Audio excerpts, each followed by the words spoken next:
కాబట్టి మీ అందరికీ కూడా పేరు పేరున హృదయపూర్వక నమస్కారాలు,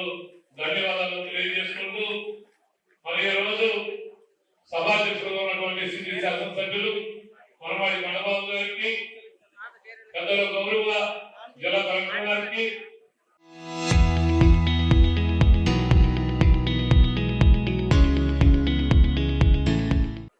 పార్లమెంట్ సభ్యులు యువ నాయకులు తంగల ఉదయ శ్రీనివాస్ గారికి, పెద్దల గౌరవ రాజ్యసభ సభ్యులు సానా సతీష్ బాబు గారికి, గౌరవ శాసనసభ్యులు పెద్దలు గౌరవ జ్యోతుల నెహ్రూ గారు, నిమ్మకాయల కరుణాలప్ప గారు, అలాగే ఎంపీ గారు సానా సతీష్ గారు ఢిల్లీ నుంచి ఏం తెచ్చారో చెప్పారు, రాష్ట్రం నుంచి ఏం తెచ్చారో నానాజీ గారు, పెద్దల నెహ్రూ గారు అందరూ చెప్పడం జరిగింది. సంతోషం. మరి ఇక్కడ నెహ్రూ గారు వ్యవసాయం గురించి మాట్లాడడం జరిగింది. వ్యవసాయంలో రైతులు ఎంత కష్టపడతా ఉన్నారు, ఎంత ఇబ్బంది పడుతూ ఉన్నటువంటి నెహ్రూ గారు చెప్పిన మాటకి నేను ఈ సభ ద్వారా ఎక్కువ ఇస్తా ఉన్నాను. జిల్లా సహకార కేంద్ర బ్యాంకు అధ్యక్ష బాధ్యత వహించిన తర్వాతే నాకు ఒక రైతు బిడ్డలన్నటువంటి నాకు జిల్లా సహకార కేంద్ర బ్యాంకు అధ్యక్ష పదవి వహించిన తర్వాత రైతు యొక్క కష్టం తెలిసింది. ఎందుకంటే ప్రతి రైతు కూడా మరి గొప్పగా చల్లచొక్కా వేసుకునేటువంటి రైతుకి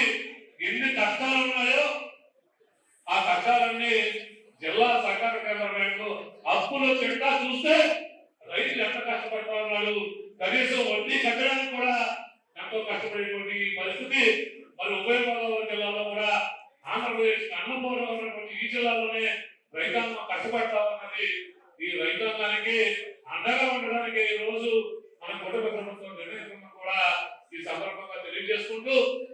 మరి మీ అందరూ వండే కోరుతా ఉన్నాం వేదిక ద్వారా మరి చక్కటి అవకాశం,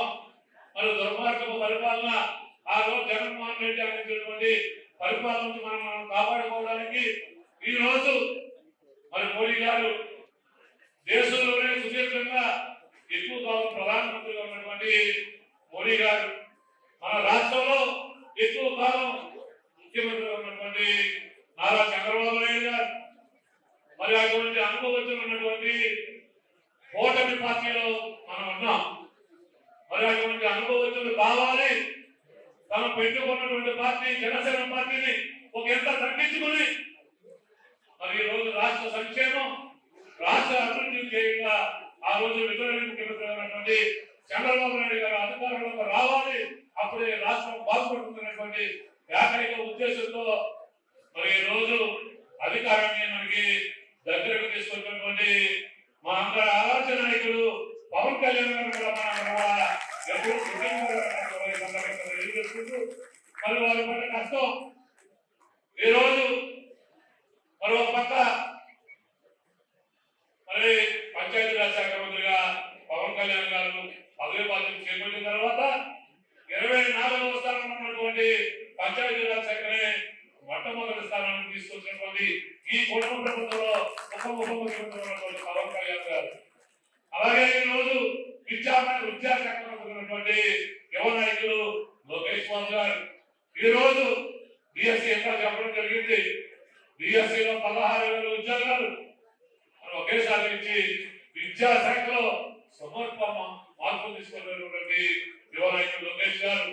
ఒక పక్క మోడీ గారు, ఒక పక్క చంద్రబాబు నాయుడు గారు, పవన్ కళ్యాణ్ గారు, లోకేష్ గారు, వారు అంత కష్టపడి ఈ రాష్ట్రాన్ని అభివృద్ధి సంక్షేమ ధ్యేయంగా పనిచేస్తా ఉంటే మనందరూ కూడా మరింత కష్టపడి మనం ప్రజలు ఏదైతే అధికారం ఇచ్చారో ఆ అధికారాన్ని మరోసారి నిలబెట్టుకునే విధంగా మనందరం కూడా కలిసి పనిచేయాల్సినటువంటి అవకాశం ఉంది. తెలుగుదేశం, జనసేన, బీజేపీ వేరు కాదు, మనం అందరం ఒక్కటైనటువంటి పదే పదే పై నాయకులు చెప్తా ఉన్నారు. చంద్రబాబు నాయుడు గారి దగ్గరే పవన్ కళ్యాణ్ గారు ఆయన అనుభవానికి, ఆయన వయసుకి గౌరవించి తగ్గి పనిచేస్తా ఉన్నారంటే దానికి కారణం పవన్ కళ్యాణ్ గారు ఏ విషయంలో తక్కువని కాదు, ఈ రాష్ట్రం అభివృద్ధి సంక్షేమంగా ఉండాలని వాళ్ళు తగ్గి పనిచేస్తా ఉన్నారు. ఈ రోజు లోకేష్ గారికి ఏ తక్కువని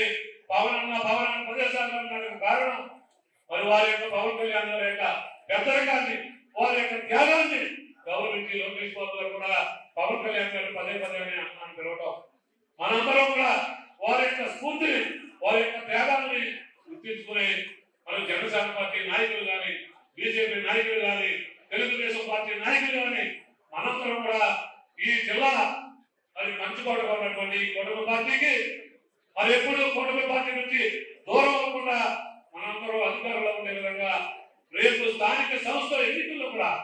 మన కూటమి పార్టీ భాగస్వామ్య పార్టీలన్నీ కూడా ఒకే మాటగా